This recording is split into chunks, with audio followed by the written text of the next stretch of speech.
ఏమాయరి రవిగాడు ఇంకా వస్తలేడు, బాటిల్ కూడా అయిపోతుంది. అవురా, ఒకసారి ఫోన్ చేయి రవికి. సరేరా.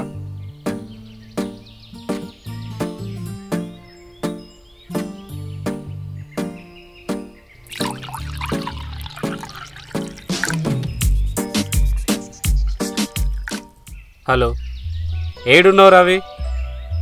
ఇంత లేట్ అయింది నాకు అర్థం కాదు. ఈడ బాటిల్ అయిపోతుంది, తొందర్రా. దాదా తొందర్రా. దగ్గరికి వచ్చిండట, వస్తుండట కానీ.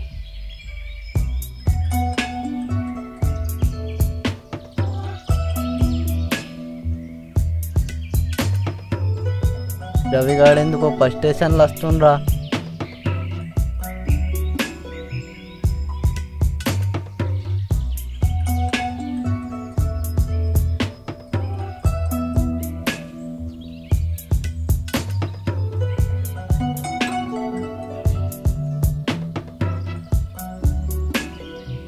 అరే ఏమైందిరా అంత చిరగబడుతున్నావు? ఏం చెప్పాలి చెప్పు, లోకంలో నాకు మాత్రమే ఎందుకురా ఇట్లా జరుగుతుంది? సరే సరే, ముందైతే ఒక పెగ్ చేసుకో.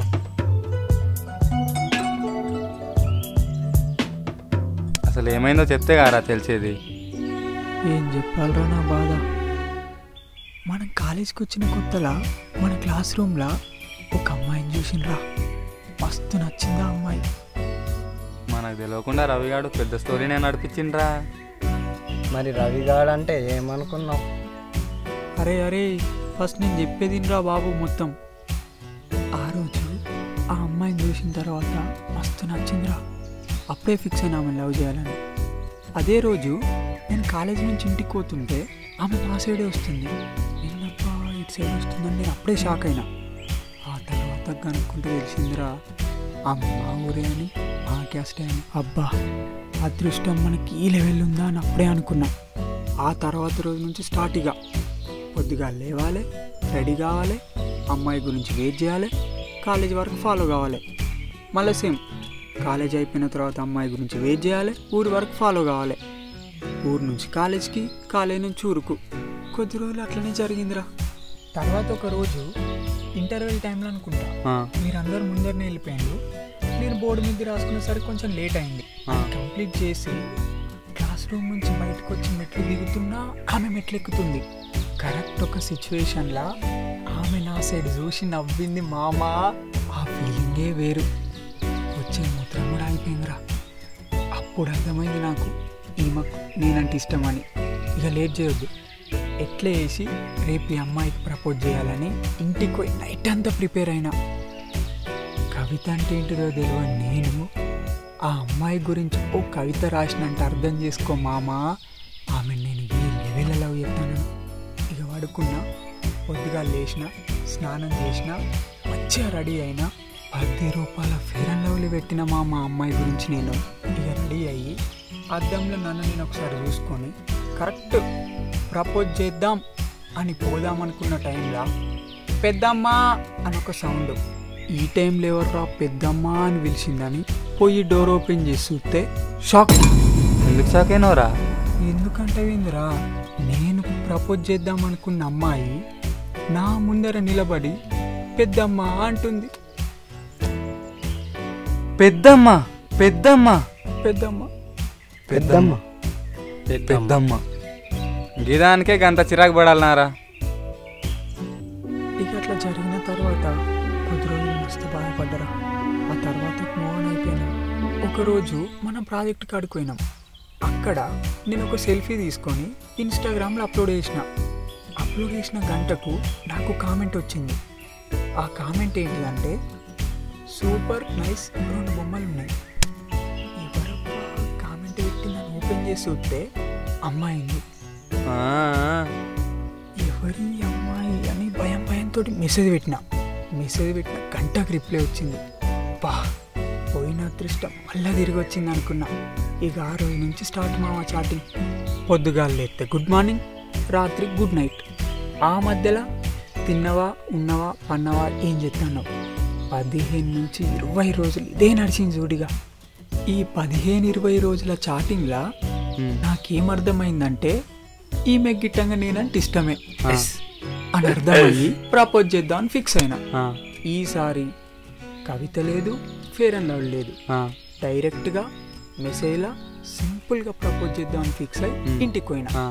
ఇంటికి పోయేసరికి పెద్ద ట్విస్ట్. అరే వింది రాస్తే చరిత్ర అయ్యేటట్టున్నది, తీస్తే స్టోరీ అయ్యేటట్టున్నదిరా. నిజమేరా, లేకుంటే ఆ సాకు లేనిది ఆ ట్విస్ట్ లేనిది. ఉమ్, ఆ ట్విస్ట్ ఏంటిదంటే మా అమ్మ రేపు ఫంక్షన్కి పోదామని చెప్పింది.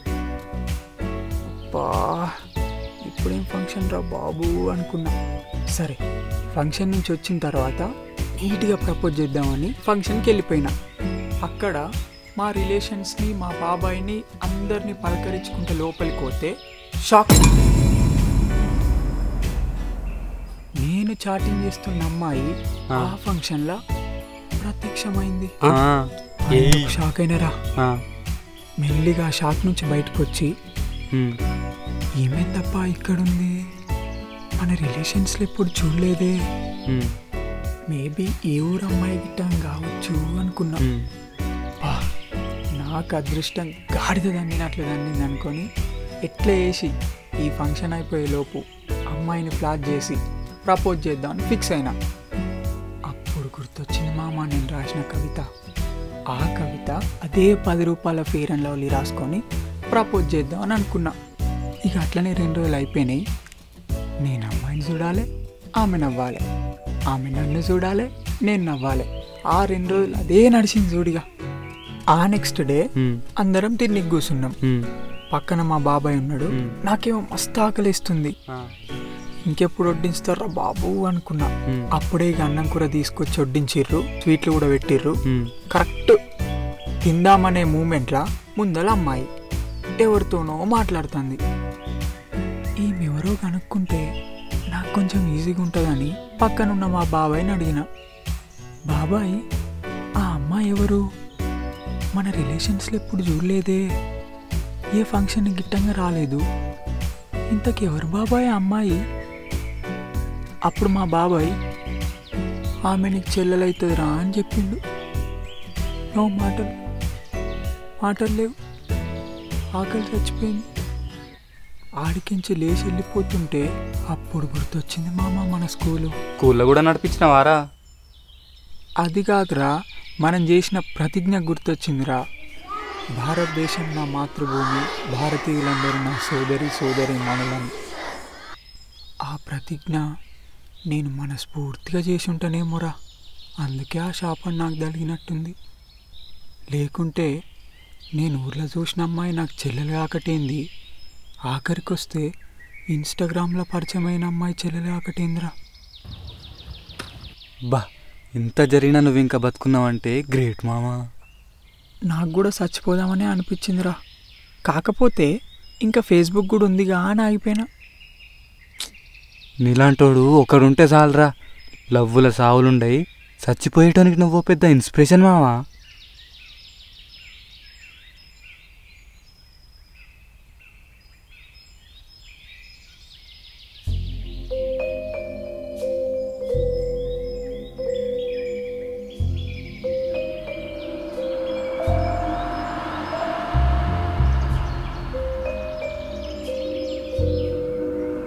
అరే ఇంతకు దయ్యాలు ఉన్నాయంటలారా. ఇప్పుడు ఆ డౌట్ ఎందుకు వచ్చిందిరా నీకు?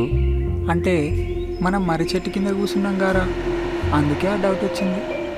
నిజమేరా, నాకు కూడా కొంచెం డౌటే. మొన్న బస్ దిగి మా ఊరు పోతున్నా, మీకు తెలుసు గారా మా ఊరికైతే బస్సు రాదు, అడవి దారి గుండా పోవాలి. ఆ అడవిలో ఒక 1/2 కిలోమీటర్ పోయిన తర్వాత నన్ను ఎవరో ఫాలో అయినట్టు అనిపించిందిరా. వెనుకకు మళ్ళీ చూస్తే ఎవ్వరు లేరు. ఫస్ట్ టైం రా, మస్తు భయమైంది నాకు. కానీ 100% నన్ను ఎవరో ఫాలో అయిందో ఇది మాత్రం పక్క. ఈ దయ్యాలు భూతాలు ఉన్నాయో లేవో తెలియదు కానీ రా, ఈ చేతబళ్ళు బాగా మాట్లాడితే ఉన్నాయి. ఎందుకంటే నాకు జరిగిన ఎక్స్పీరియన్స్ వల్ల చెప్తున్నాను. మా రిలేషన్లో ఒకరికి చేతబళ్ళు చేశారు, అందుకే దయ్యాలు లేవంటవేంద్రా? 100% దయ్యాలు ఉన్నాయి. నాకు జరిగిన ఒక అనుభవం చెప్తాను. మా దగ్గర అడవిలా ఒక దేవుడు ఉంటాడు. పంట వండించిన ప్రతిసారి మేము ఆ పంటను దేవునికి పెట్టినాకనే తింటాం. అప్పుడు నాకు 11-12 సంవత్సరాలు ఉంటాయి అనుకుంటా. నేను కూడా పోయినా మా వాళ్ళతోని. మా వాళ్ళు ఏదో మర్చిపోయినని నన్ను రిటర్న్ పంపించారు. అది తీసుకునేసరికి లేట్ అయింది. అడవిలోకి పోయేసరికి చీకటి అయింది. కరెక్ట్ 6-6:30 అవుతుంది అనుకుంటా. ఆ చీకట్లో నేను నడుచుకుంటూ పోతుంటే ఒక చెట్టు కింద ఎవరు కూర్చొని మూలుగుతున్న సౌండ్ వినిపించింది. ఆ చీకట్లో నాకు మసకగా అనిపిస్తుంది. ఎవరా అని చూద్దామని పోయేలోపు ఇక నాకు మస్తు భయమైంది. వెనుకకు మరి సుడుకులు ఇరికిన మాల దగ్గరికి. ఆ రోజు అక్కడనే పడుకున్నాం. నాకేమో నిద్ర వస్తలేదు. అటు మసిలి పడుకున్న కొద్దిసేపటికి సడన్గా వెళ్ళిపోయింది. మూత్రం వద్దామని కొద్ది దూరం అట్లా పోతే నా ముందర నుంచే లేదో నీళ్ళకి కురికినట్టయింది. అమ్మరా బాబురే, మస్తు భయమైంది నాకు. వచ్చి పడుకున్నంటే అలా పోనీలేదు ఆడు సైడ్. ఊకోనరా, దయాలేవు గీయాలేవు. ఈడేమో నన్ను ఏదో ఫాలో అయింది అంటాడు, ఈడేమో నా ముంగటి నుంచి ఏదో నీడలేక కురికింది అంటాడు. ఆ నీడని ఆడే చూసి భయపడి ఉంటాడు.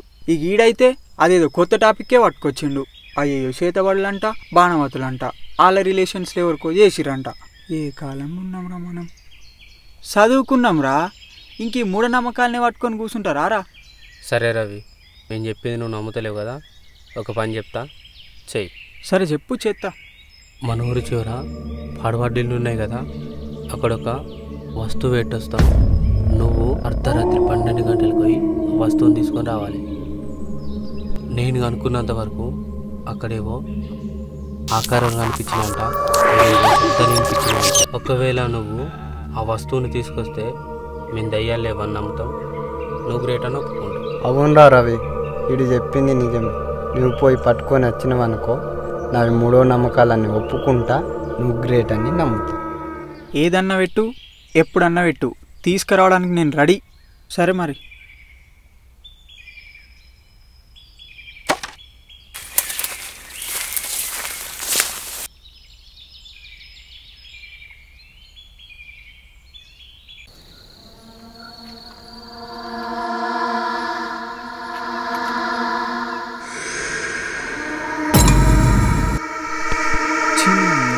జీవితం ఈ లారీని చూసి భయపడితే ఇంకా లోపల దాన్ని ఏం తెస్తాను నేను?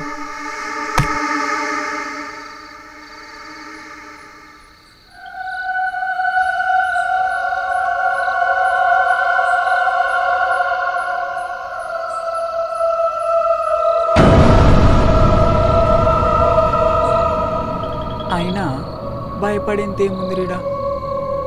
ఏ రూమ్లో పెట్టినా కళ్ళు మూసుకొని తీసుకోవాలి దీని నుంచి.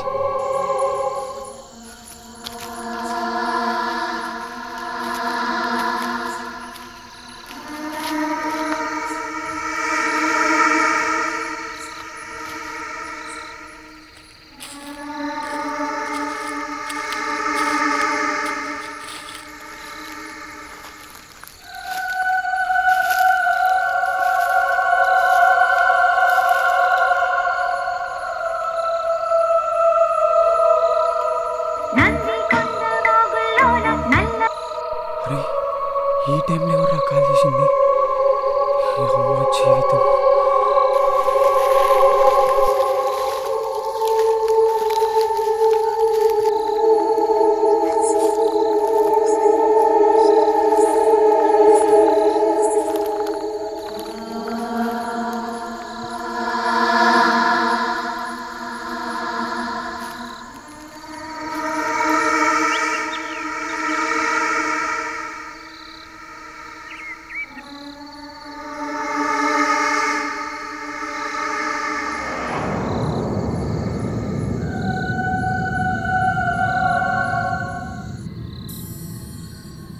నేను అనుకున్నాను తీసుకెళ్ళేది ఇది.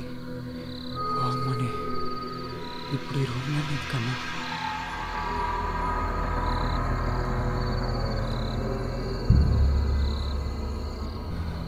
ఏదో రకంగా నుంచి తీసుకొని వెళ్ళిపోదాం.